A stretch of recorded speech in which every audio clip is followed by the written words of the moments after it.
just about as soon as you start using an airbrush, you're going to have problems with your airbrush. So I want to tackle some troubleshooting issues right off the bat.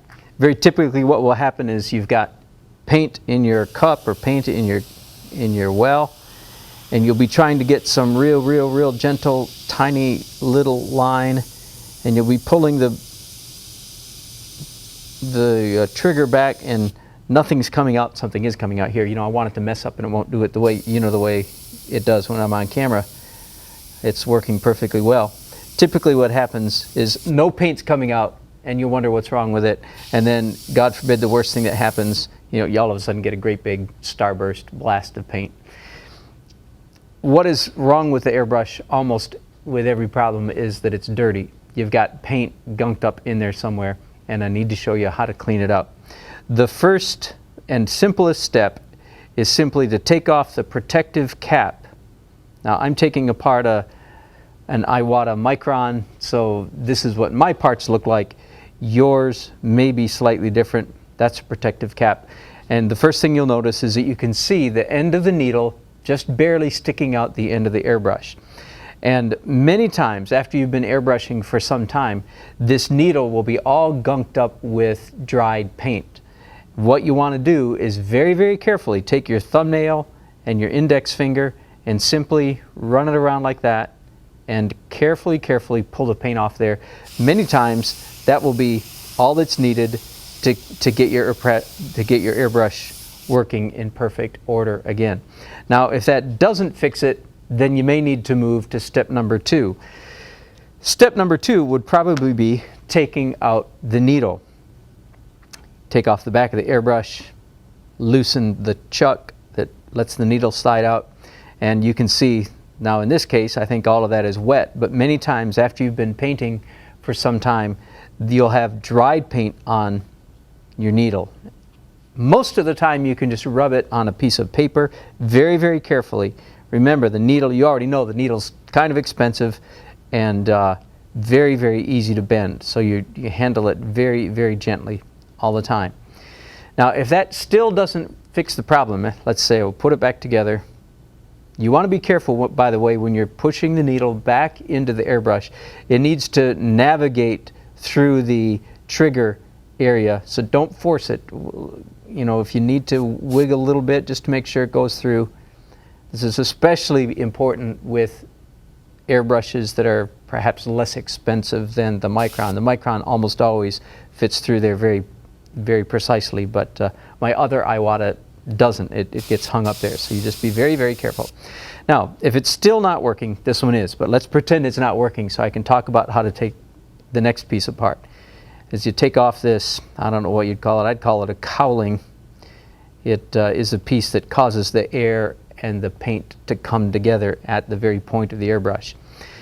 When you buy an airbrush, I think almost every brand comes with a set of little tiny wrenches that help you take it apart. This is the one that came with my Iwata Micron, and it is used to take off the very nozzle. I'm going to take my needle out again, and the very point, the fluid nozzle is what I believe it's called. Let me set this here on this piece of paper so you can just see how small it is. I mean, you can get that thing stuck under your fingernail if you're not careful. And last time I priced it, it cost about $40.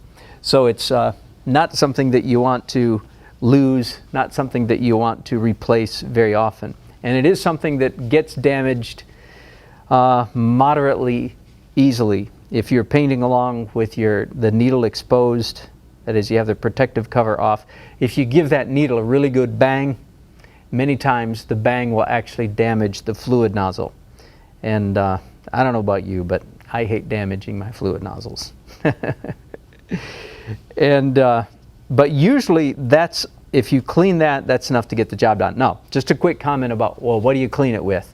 Well, water, first of all, if you're using a water-based medium. But if that doesn't work, go to denatured alcohol. Rubbing alcohol will do it, but it's just not. Rubbing alcohol is like, I forget, 20, 40, 60% alcohol, and the rest is water. Denatured alcohol is an excellent solvent for dried acrylic paint. Did you get that? So if you do any airbrushing, you are someday you're going to accidentally walk away and leave paint in your airbrush. Okay? And you don't do that if you got your $200, $300, $400 airbrush. Don't cuss, don't swear, don't throw it away. Just grab yourself some denatured alcohol and start bathing all your parts in denatured alcohol, because it does dissolve that acrylic paint pretty well. So if you need to, take that little fluid nozzle that I had out a while ago, put it in a little jar, perhaps like this, with some denatured alcohol, shake it up. Every once in a while, I've actually had to get, and it wouldn't be a bad idea for you to have a magnifying glass.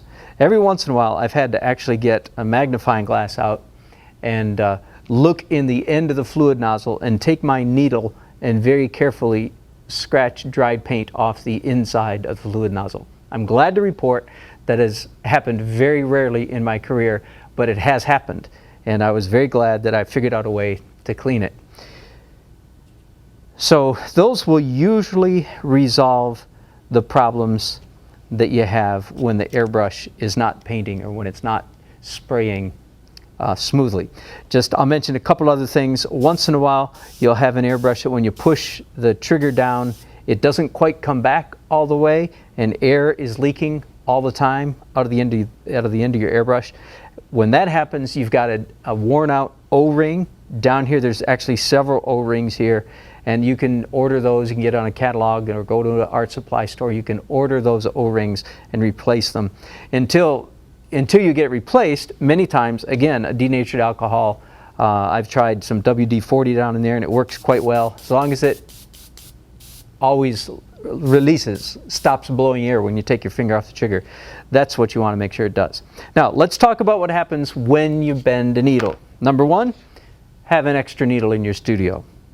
That's just wisdom. Just have an extra needle, because it's going to get bent.